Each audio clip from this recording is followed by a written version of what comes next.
So this man had met this beautiful woman, and he agreed to spend the night with her for $500. So he did. When they woke up in the morning, he said, listen, I don't have any cash on me, but when I get back to my office, I have my secretary write a check for you for $500 and we'll mail it to you.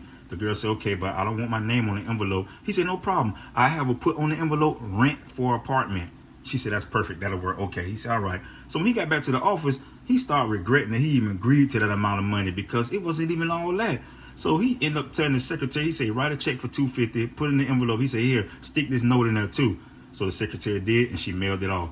The girl got the envelope. She opened it. It was a check for $250 and a letter. She opened and read the letter. The letter said, dear ma'am, I know this is not the price that we agreed upon, but when I rented the apartment, I was under the impression that it had never been occupied, that it was going to be plenty of heat, and that it was going to be small enough to make me feel cozy in at home.